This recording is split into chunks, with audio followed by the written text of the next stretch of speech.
Stress reduction through study of Upanishads. That's our topic in this session of the webinar. And we must realize that the word stress has become very common in modern times. I wonder whether even in English language a century ago this word was commonly used. Maybe even in England and in other countries they were using other words implying other things. But today the buzzword is stress. People are under stress. They are stressed, distressed, and they talk about having a lot of inner turmoil, inner uncertainty, anxiety, and so on. Now, we wish to especially consider whether the study of Upanishads can help us bring down our stress in daily life.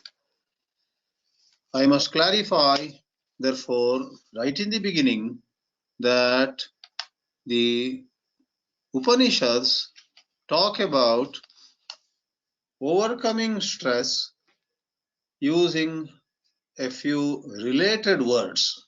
We will have to apply those hints or those pointers to our topic of stress reduction. Take, for example, Kathopanishad. In the Kathopanishad, the very first boon that Nachiketā asks for from Lord Yama, if I may take liberty in translation, is, "O Lord, please bless my father to be free of stress." There is a mantra in the very first valli of the first adhyaya where, upon being given three boons, Nachiketā asks the first boon, and that is no other than Shanta Sankalpaha Sumana Yatha Syad Vitamanyuhu Gautamaha. My father Gautama may be Vitamanyu, free of anger, Shanta Sankalpaha, of serene inner condition or state of mind, and Sumanaha, of a well-disposed mind. So Shanta Sankalpaha, Sumanaha, and Vitamanyuhu are the Upanishad's way of pointing out a state of less stress. Obviously, after sending the son away to Lord Yama because of a fit of anger, the father would have been under great stress. Oh, what did I do? Now what will happen? What a terrible turn my life has taken, etc. The son over there in the Yamaloka, very thoughtful of the young boy, first asks for the father to be free of stress. In fact, in the teachings of Lord Yama also, time and again, Yama points out that upon knowing the supreme truth, one crosses both elation and depression. Matva dhiraha harsha shokau jahati. For it is one thing to be stressed at times, happy in between, to get very depressed at times, and for a little while get elated and happy and so on. But it is quite another to be anchored in a certain inner poise. Vedanta is all about discovering that inner poise.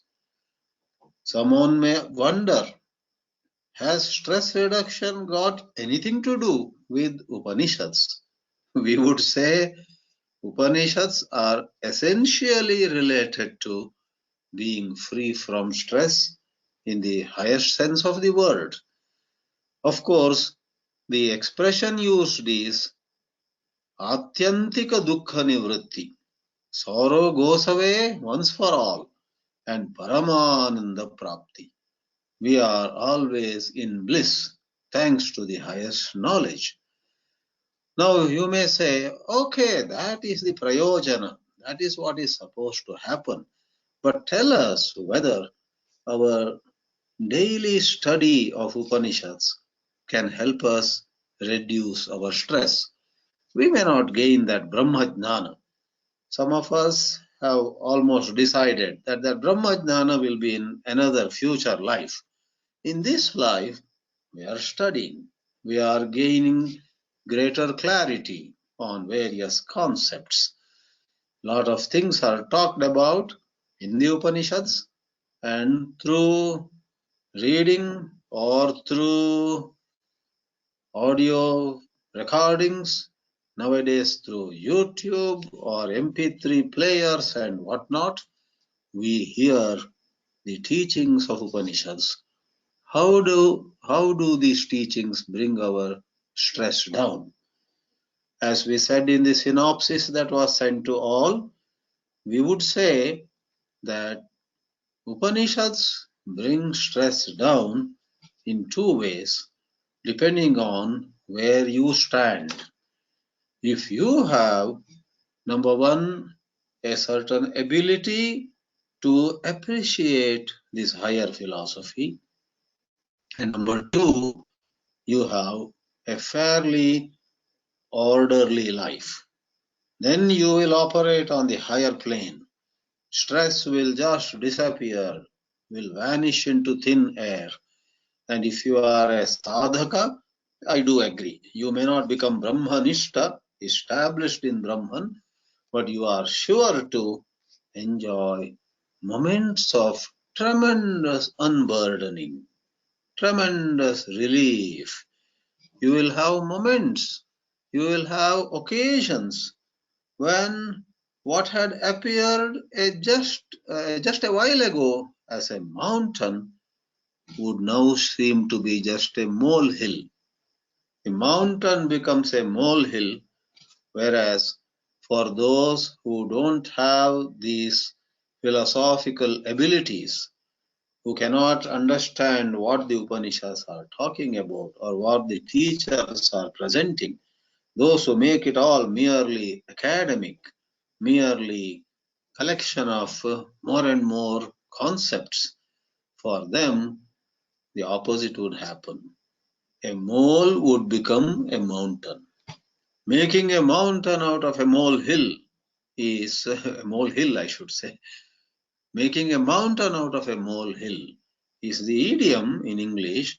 Small things become so big. Now, Upanishads are all about not by hypnotizing us, not by giving to us some illusion of some happiness, but rather by giving to us an insight into truth. Upanishads actually help us be free of all agitation. We see the larger picture. We see things in perspective. We put in perspective, as the idiom goes.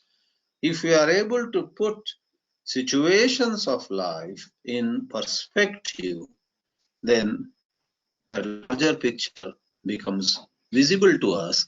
Then we are not agitated. We find that things are not as bad as we had imagined. It is our mind that is at play. As we often repeat, a whole lot of life of the ego is nothing but mind being mischievous. Swami Chinmayananji was fond of saying, Maya is no other than mind at play. Mind alone is Maya at play, he would say sometimes. So, on the higher level, that's the main business of Upanishads. We see things differently. We see financial loss, we see separation from some good relationships, we see some political troubles, we see some health issues also. All these we see differently, meaning just a while ago we would have imagined these issues are pulling us down.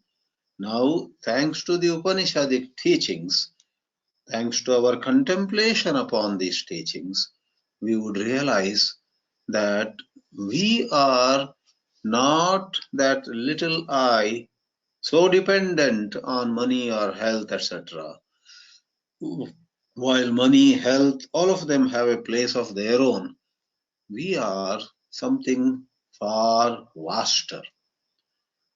We are much vaster. Our Vishalata, Vaishalya becomes evident to us in contemplation.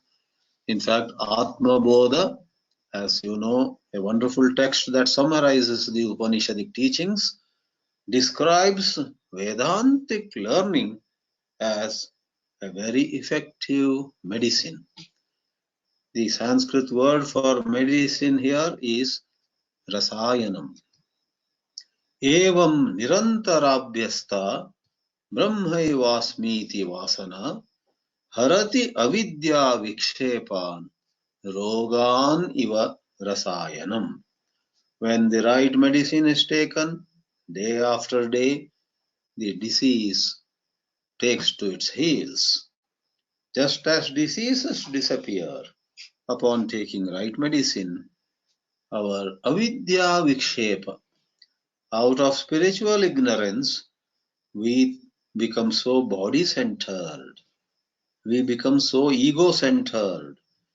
Out of spiritual ignorance, what people talk about us, what our status is in the society, how popular or famous I am or I am not, whether somebody respects me or not, whether somebody loves me or not, and such 100 things bother us.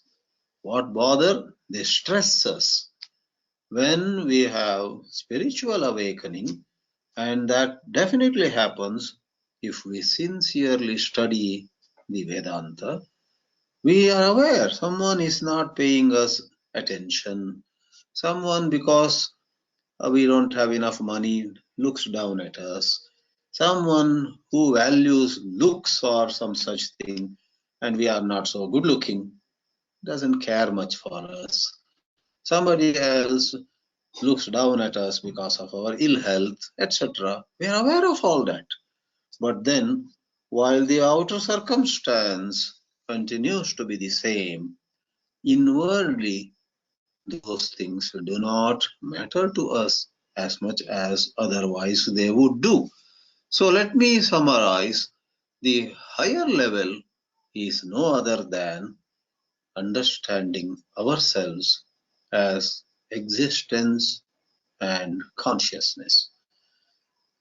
We are basically a spiritual principle. This is what Vedanta in summary says.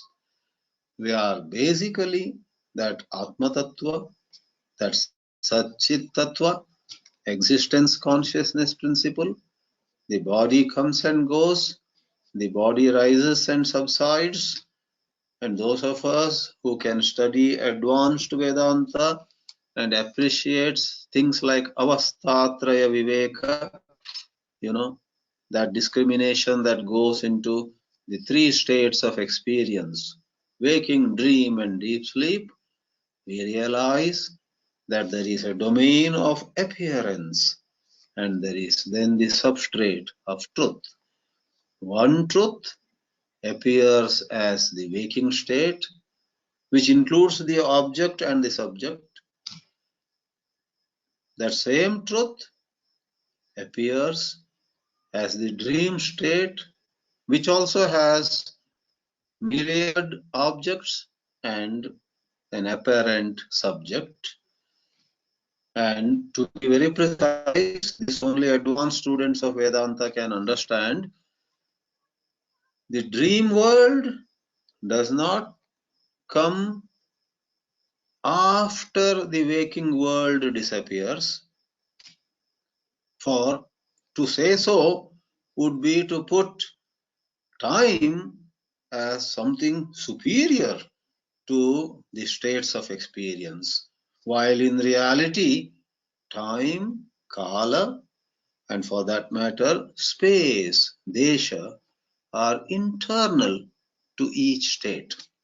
Waking state has its space and time. Dream has its space and time. And therefore, you can't put waking state and dream state one after another on the axis of time. That is a very, conditioned thinking. All the phenomena in the waking world happen on the axis of time.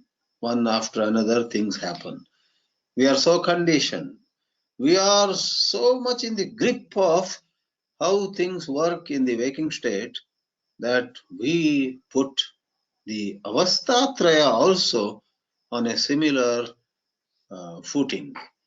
So we are trying to be very careful here. The one truth appears as waking, that truth appears as dream, and then that truth is in deep sleep with nothing at all upon it, in it, around it, about it. Chandogya Upanishad says, Sata Somya Sampanno Bhavati. In deep sleep, the truth alone shines forth in all its brilliance. This is a profound topic, and in this session on stress reduction, we'll not go into the nitty-gritties of this avasthatraya viveka, but to give you a taste, to give you a sample of how advanced Vedanta can make all our worries fall in their proper place. I am that Chaitanya Tattva. I am the Sakshi. One doesn't repeat this like a parrot would do. In the synopsis, we had taken care to say that Vedanta cannot reduce our stress if we go to it mechanically. If we just go and sit in class and just looking around who else has come and just listening to the teacher rather mechanically, half consciously, just saying, this is what we have always heard, anything new today, like that. That is unfortunately a very sad state of affairs.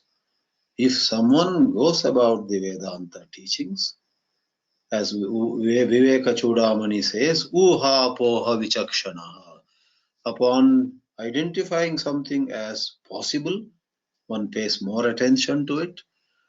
Upon identifying something as illogical, one dismisses it. Apoha. Uha and apoha vichakshana. If one sincerely studies the Vedanta, and when the Vedanta asks us to bring our life to greater order, satyameva jayate, then we apply ourselves to satya. Tapasa brahma vijidnasasva.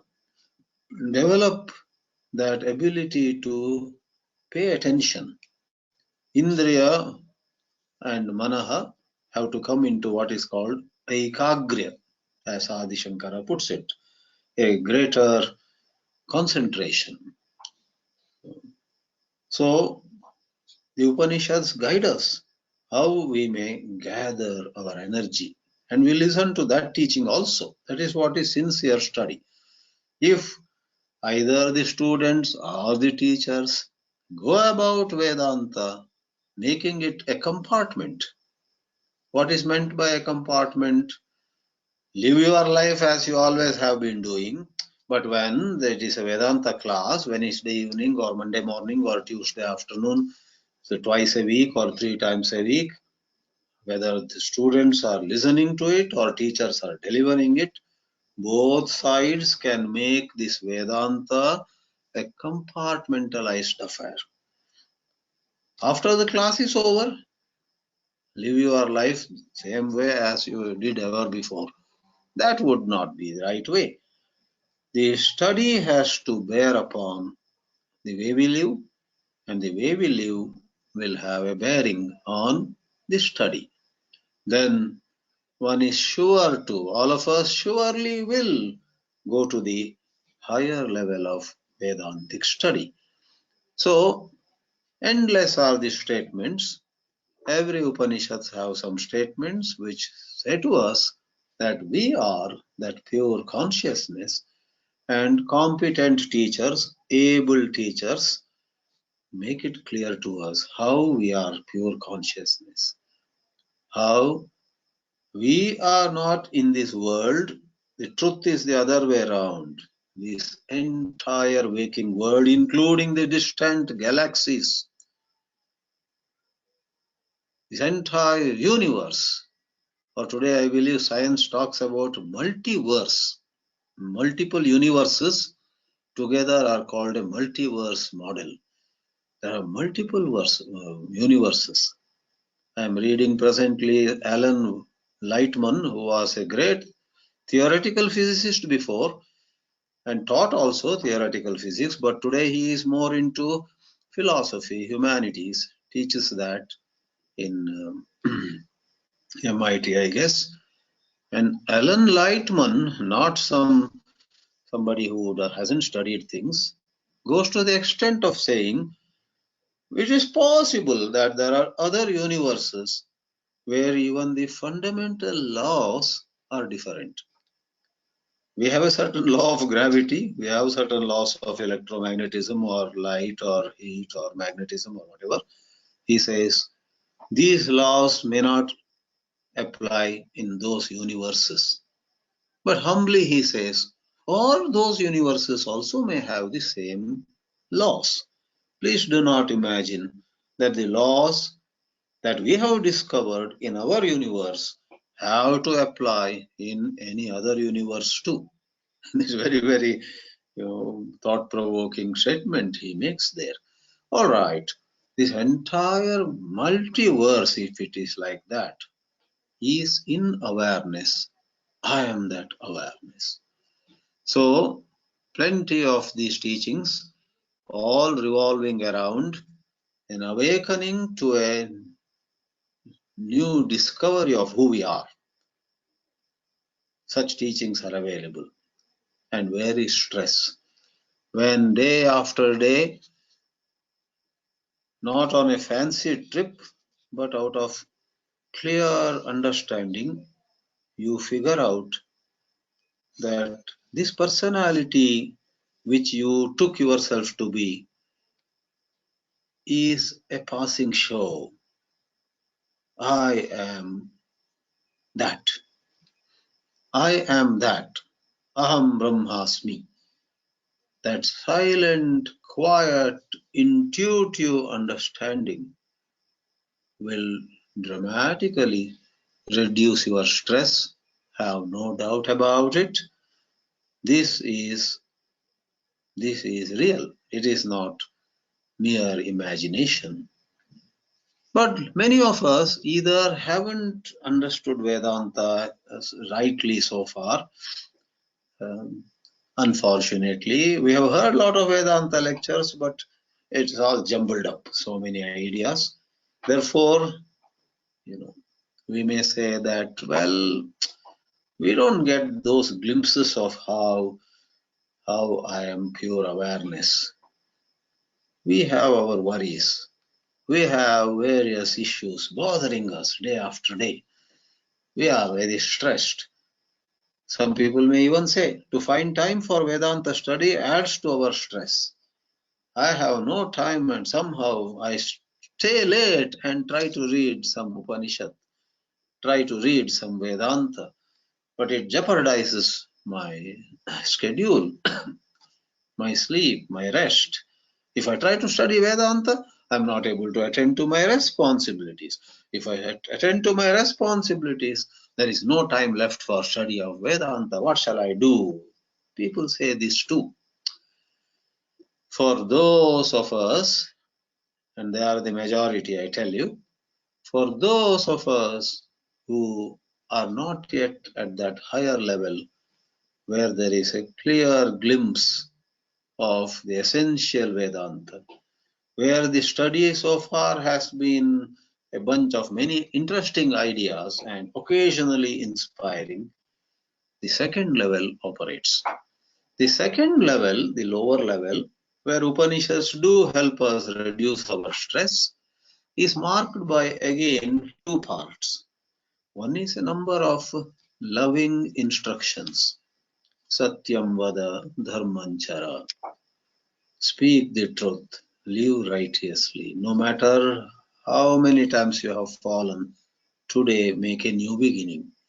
Or as Keno Upanishad puts it,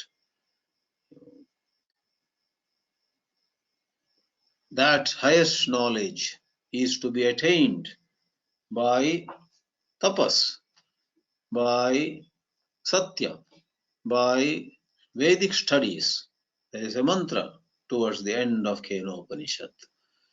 And those values are given to us. Live by those values. Or as I already quoted, Maitreya, tapasa brahma vijidnasasva.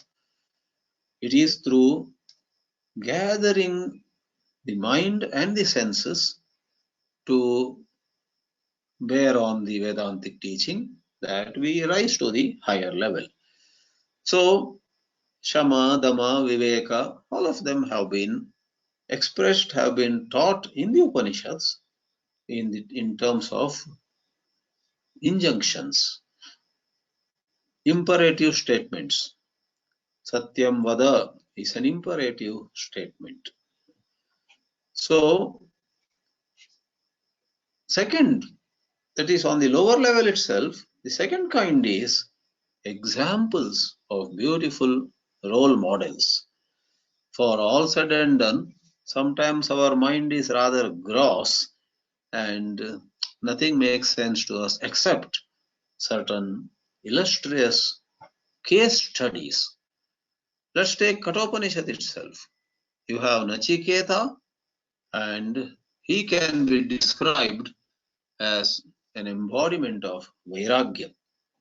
So reflecting on Nachiketā, to whom all kinds of enjoyments were offered, he says, all of them we'll see later.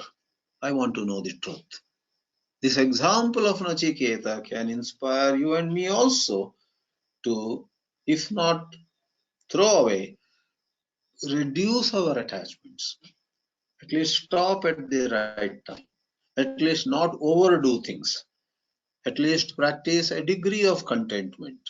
And to that extent, stress will be reduced. Then we have an example in the Brihadaranyaka Upanishad, Maitreyi, when sage Yajnavalkya, who had a lot of wealth, divides it between Maitreyi and Katyayani, his two wives. Maitreyi exercises viveka. Can this wealth give me what my heart desires? She asked the husband himself.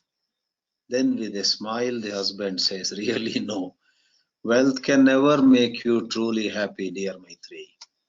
So Maitreyi's example, she then, as you know, engages in a pretty long dialogue with Yajnavalkya. I would say Maitreyi's example is one of Viveka. Then we have in Mundaka Upanishad, Shaunaka. He is described as Shaunako Havai Mahashalaha. He had studied all the Vedas and conducted a lot of yajna and yaga. But he did not know the higher wisdom of Upanishads.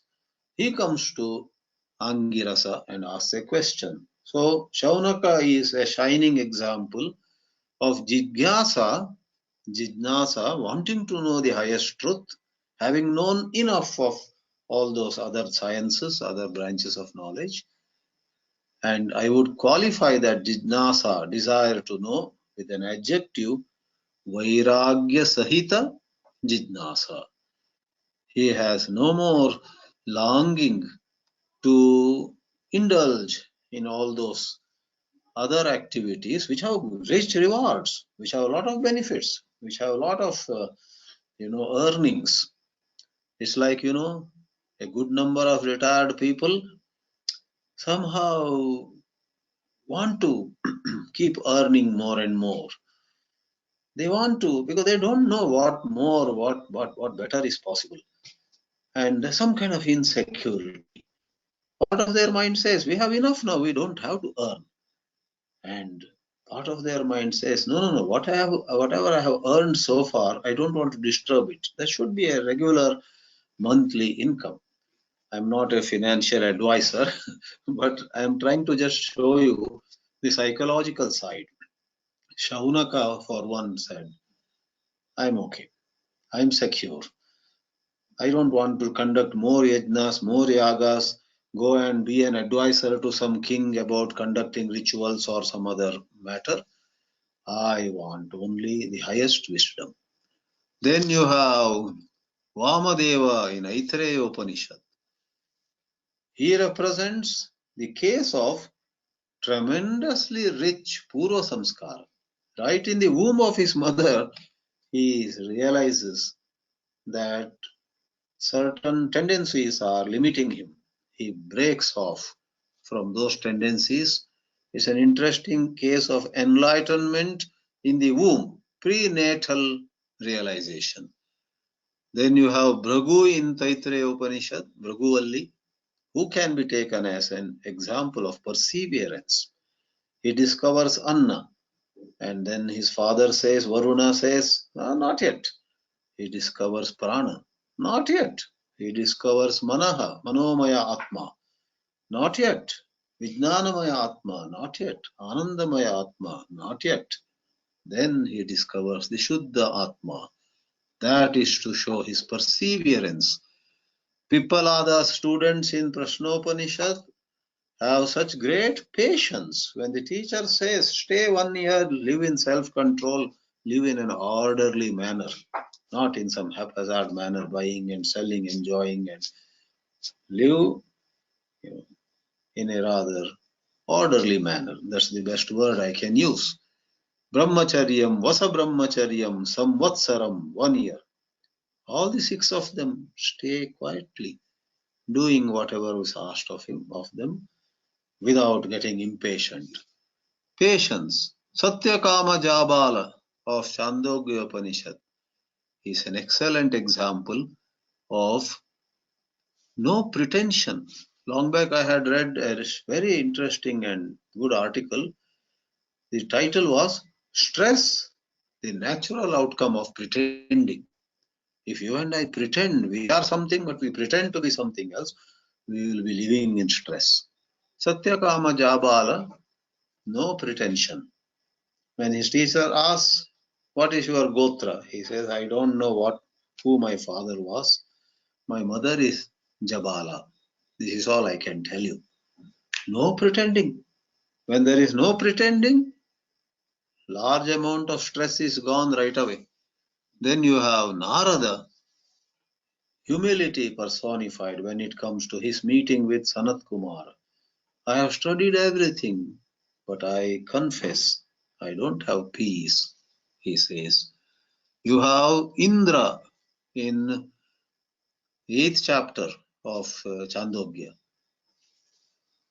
where he represents purity of mind. In contrast to Virochana, Indra has purity of mind. Brihadaranyaka has the shining example of Yajnavalkya.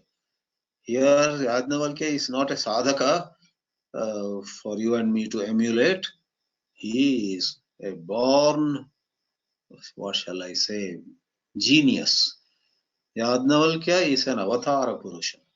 Yajnavalkya is like an illustrious lighthouse, and you and I can draw inspiration from Yajnavalkya. Again, in Brihadaranyaka we have, let me give 2 more examples. Drupta Balaki, a Brahmana who thinks he can teach a king and goes, but then he finds the king, Ajatashatru, knowing more than him, then he is open enough. Balaki represents open-mindedness.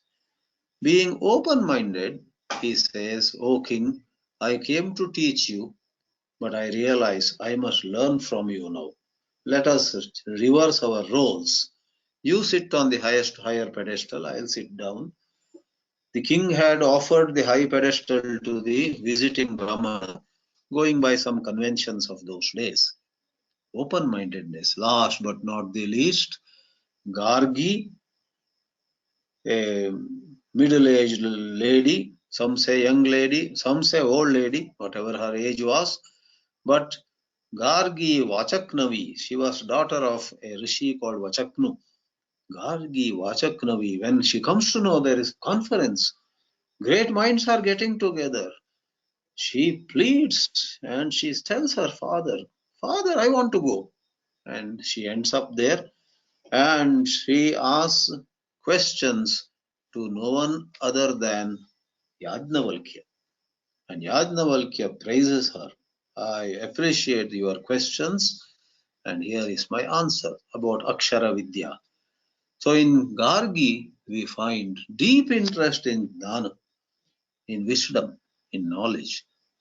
So, friends, let me conclude this presentation saying, if you have that degree of calmness, degree of receptivity, degree of philosophical appreciation, study Vedanta sincerely, not as a time pass, not mechanically, not as a compartment, but with your heart and soul, your vision of life will change and stress will go away.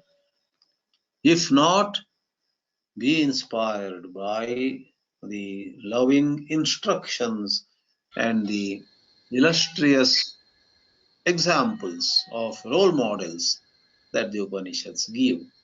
Stress reduction is indeed bound to happen. It's bound to happen.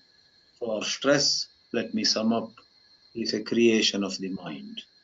Stress is a matter of vyavahara, transactional life. And Vedanta has ample strength to lift us above vyavahara. When we are caught in vyavahara, we are stressed.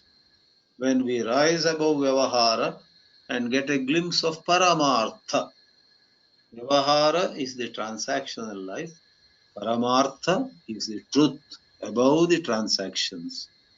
If we can get a glimpse of paramartha, vyavahara no more stresses us.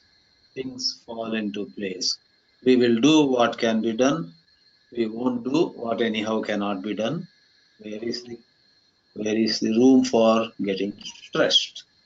Thus, Vedanta and stress reduction are intimately connected. Oh.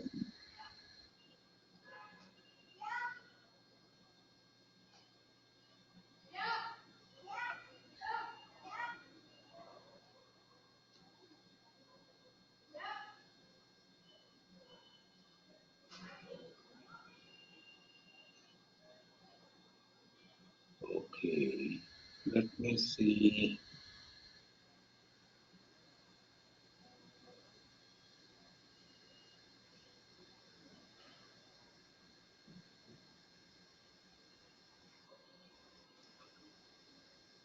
Right. Now I don't see any raised hand, nor do I see any text questions.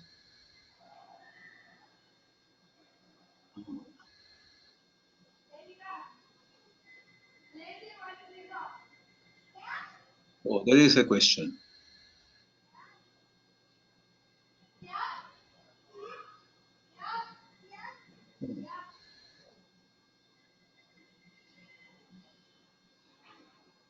Okay, it's just a compliment. Wonderful analysis, Swamiji. Thoroughly enjoyed. Well, during this session on stress reduction, if some people felt less stress, that itself is quite a good thing to know. Okay. Swamiji, there are two raised hands. Two raised hands now. Okay. Krish Chilikuri and Navin Rao. Yes. So we take up Krish Chilukuri first. Yes. Hari Om Swamiji. Just a general question. When you were talking about Maitreyi, you said in describing the situation, you use the phrase heart's desire, and that triggered a series of questions in my mind. What Sometimes desire? heart's Heart's desire. Correct. Heart's desire. Yeah. and in English language, we use sometimes the phrase softening your heart or hardening your heart. The question is, how much of this is a reaction to thought as opposed to being something in the heart?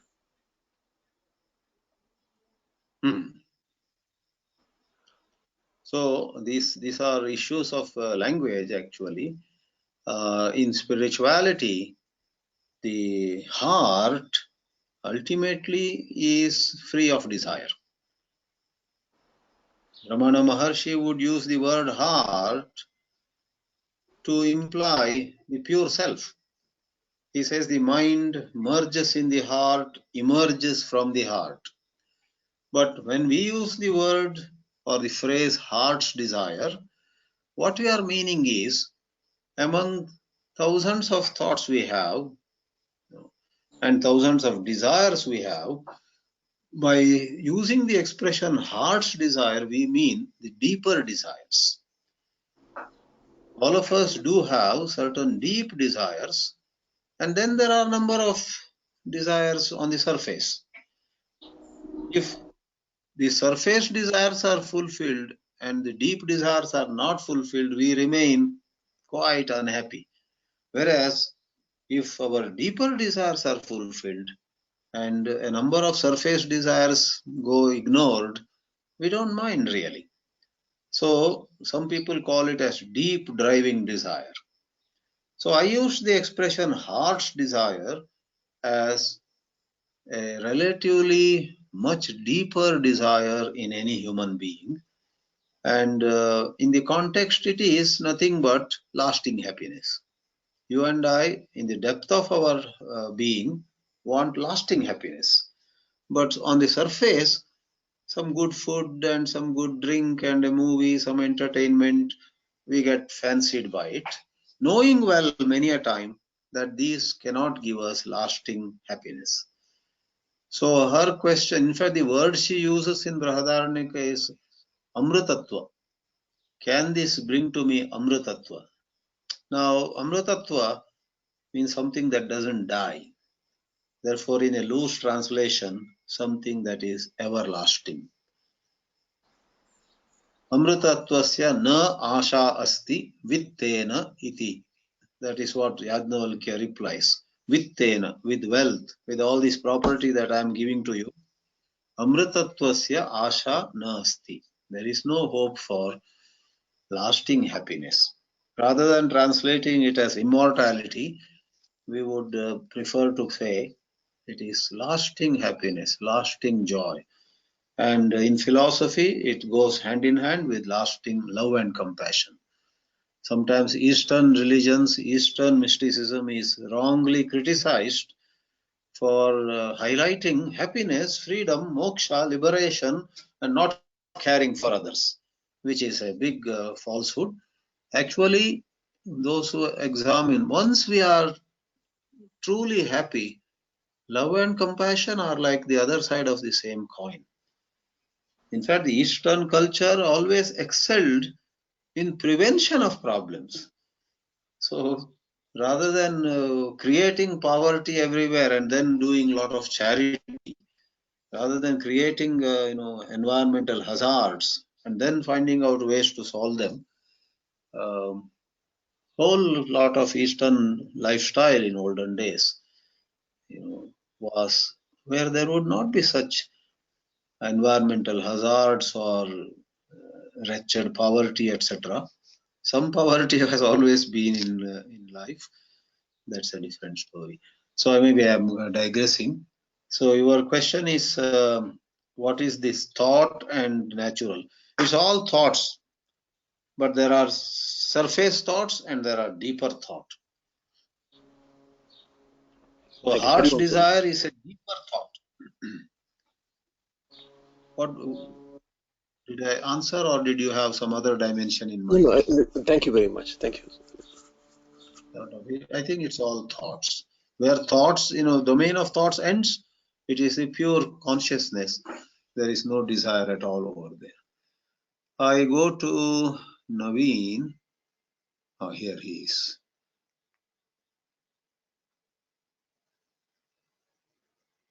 Oh, I think you have to unmute yourself. Oh, now it's again. Microphone.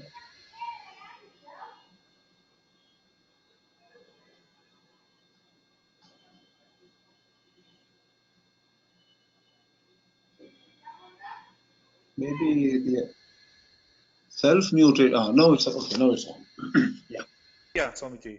So my Yes. I would say more like a comment related to what the earlier speaker asked. So basically, stress is in the mind, and the personality is also mind. Right? That's what we are saying. Okay. And our Upanishads say that you are not mind. Correct. Realize that you are not mind, you are beyond mind, or you are lighting the mind. Correct. And so this is where our witnessing and all comes into picture. Yeah. That's what we are saying, right? True. See, in the thought development, that is in the process of instruction, you are told you are not the mind, you are the witness of the mind, you are the sakshi. And as your understanding evolves, you find that that division also breaks down. That is, you are not a sakshi that is apart from the mind. Sakshi, the consciousness, is a principle that pervades the mind, that is everywhere. So that's where non-duality comes in. If there were to be a real division, here is the mind, and it is a storehouse of problems, and I am the Sakshi, I have no problem, then mind would become another real entity. So in one place, Adi Shankara gives the illustration. There is a snake, and then the snake coils up. Kundali. Kundali means a coil. Now, the coil is not separate from the snake. The snake itself has become the Kundali. Likewise, pure consciousness itself is the mind, is the body, is this universe, is this space, as I called multiverse or whatever. The entire waking state, they call it Vishaya Vishayi Rashi. Rashi means the whole bunch. Rashi is the whole heap. You have a heap of letters, you have a heap of papers, all of them. So Vishaya, the object, Vishayi, the apparent subject, that whole Rashi is an appearance of the Sakshi actually. But the student at a given point of time cannot understand this, how the Sakshi itself is everything. So to begin with, we say, okay, you are here, you are the witness, and here is the mind, you are lighting the mind. As though the mind and the witness have a spatial gap or time-wise gap or some other kind of gap. There is really no gap. So this is the subtle principle. But your question or your remark was, aren't we saying that we are pure consciousness and stress belongs to the mind? Yes, we do agree. Yeah, we do agree. But then that stress from the Vedanti perspective is on the same level as error, as ignorance. So once there is illumination, right away the stress goes away. Yeah. It is avidya kalpit. Nothing is existing really. If you were to ask someone like Ramana Maharshi, let's say some enlightened person, what exists in your understanding? Without batting an eyelid, he would say, in my understanding, Brahman alone exists. There is no body, no mind, no world, no space, no time. The visitor may get baffled. You are sitting here on this rock with legs and hands and eyes and nose like we have, but you say there is nothing except Sat Chit Brahman. That is hard. The visitor may say it is hard. But Ramanas, if you see Ramana and Nisargadatta, etc., they've answered that way, that yes, when there is right understanding, there is only Brahman. Then what about this body? That's where the snake and the coil came. The coil, Kundali, doesn't exist apart from the snake. The body, the mind, and a million things are this consciousness itself. There is no separation. We'll take this up again. Any other raised hand or any other? Vijayalakshmi Bangera has a text question. Oh, there are two others also. I'm taking Vijayalakshmi's question. Is not stress a necessary element for achieving something? It drives us towards the target of our life. Is it against Upanishad teachings? A wonderful question, a really nice question. In fact, I want to openly tell you that I am an 11th hour person. An hour ago or 2 hours ago, I didn't even prepare anything. Then there was a little stress. Oh, I have to give webinar today. Then I got sat down and I didn't even have time to write properly on a piece of paper. In my mobile, I pointed some point and made some points. So I do agree with you, Vijayalakshmi, that stress is a necessary element for achieving something. But the Vedanta asks a question. This achievement and this stress, which is a helpful factor, and anything else associated with all this, what is the inner truth of all this? So, stress is necessary on a certain plane, and it is not against Upanishadic teachings. In fact, so people like Swami Chinmayananji used to shout at their students, have some rajas in you. Don't be so passive, appearing to be Sthita Prajna but not doing anything. Have some rajas. In one conference in Mysore, I think the year was 1988 or 89. I was myself shocked when he roared at a bunch of us. Generally, sadhus and sannyasis tell us, be sattvic, be calm, be quiet, be serene, don't get agitated. But Swami Chinmayananda yelled at us, have some rajas in you, be dynamic, work hard, and so on. So, ultimately, these are all at different levels. So, Vedanta on the higher level is concerned with not achieving something, not building something, not completing a project in time, etc. That those things have a place of their own. Vedanta is the essential Vedanta is concerned with how you may find unconditional love, unconditional compassion, how you may find lasting peace. So over there, you go to a different level altogether. Stress is not opposed to Upanishadic teaching. Let there be some stress. Welcome. But if you can handle it with a mature understanding, even as you have stress in you, together with it, you have a mature understanding about it. Then done. That is what Vedanta would ask. So let me see.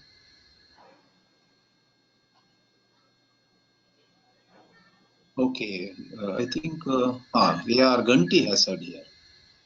You said change of vision. Well said. It reminds me of Wayne Dyer's comment. When you change the way you look at things, the things you look at change. Wow, very nice. Wayne Dyer was known for such very, very witty statements. I repeat what Ganti has rightly quoted. When you change the way you look at things, the things you look at change. Your way of looking changes and things also change. Wonderful. And A.R. Ganti also says, Dyer, D-Y-E-R, that's the right spelling. where does understanding take place? Correct. That's a question by another participant. Where does understanding take place? Understanding is your true nature. There is nothing to take place as such. But from the point of view of the student who erroneously has believed in many, many divisions, and in that framework of the student, there is what is called buddhi, and understanding takes place in that buddhi. But once that understanding takes place, one knows that there is nothing like here or there, above or below. Therefore, understanding takes place in buddhi, granting the frame of reference which the student is used to. So buddhi, dhyam, in the dhi. Okay, that's about it, I think. Swamiji, there is one raised hand by Rani Limaye. Hand or? No, it was hand. I think she removed it. It was there. For a few minutes it was there. So there was a seen hand and now there is an unseen hand. Now it is there. Again she has raised it. Oh, it's going on. Again Anyway. there is a hand. Okay, let us take this as the last question. Okay, her mic is on already. Please ask Raniji. Yeah, Hari Om Swamiji, it's wonderful to hear this presentation. I have a simple question is, if we consider consciousness as everything, it's all pervading. Isn't stress pervaded by consciousness also? It's a different way of presentation, isn't it? There is really speaking nothing right or wrong or good or bad. Correct. So if we somehow can have that understanding, yes, I have a stress and it is for a reason. And instead of getting bogged down by it, label it as a different presentation of that Bhrigu who is taking different forms. Is that a right understanding or not? I don't know. Yeah, if it is your understanding, it is right understanding. If you are just saying those words to yourselves, suppose it is just verbal words, then it won't help. Yeah. So otherwise, if it is your understanding, it's a different aspect of anything. I mean, feeling calm and then not feeling so calm, feeling happy and not feeling so happy, or being unhappy. So if we start recognizing and training ourselves that every aspect of our emotion, every aspect of our understanding is, say, fueled by or is a part of the consciousness playing this, because after all, this whole thing is his Leela, he's playing with himself. True, true. Yeah, that is the perfect understanding. And once there is greater clarity and greater, what you call the dissolution of the ego, these no more remain words, but they become one's intimate experience. It's just like, suppose someone has no ego at all. By by mistaking him to be a thief, they put him in jail. He sits in the jail just like a child without, he's happy there too. Next day they find out he was not the person who has stolen. They release him. He walks out also happily. So good name, bad name, society honoring us or society looking down at us, all that become, as you called it, play of consciousness, because there is no ego there. Whereas if there is some ego and we only have mastered these words to give a speech or to write an article or to answer questions in a group discussion, etc., so then that is called verbal level. Yeah. So it has to really pervade you and your personality. But that could be the step to develop the understanding. True, true. Yeah. Therefore, one has to go on checking. Am I just talking or am I living? Am I with what I am saying, or am I just from the from the hood, I am just telling the words. So one has to check. Therefore, masters like Ramana, Ramakrishna, etc., therefore have asked us to practice, which is sometimes misunderstood as mechanical practice. They never asked us to do any mechanical practice. It was a very intelligent self-examination, intelligent self-awareness. You may criticize this business of practice as an unintelligent, but no, this is a language problem, semantics or what you call it. So it is very alert self-awareness that pushes the ego out. Otherwise, the ego will make a backdoor entry. Though we are talking the highest words, we would be enjoying some praise and abhorring insult and such things. That is the ego which does. Yeah. All right. Namaste. Thank you. Meet you again. Hari Om. Pranam Swamiji.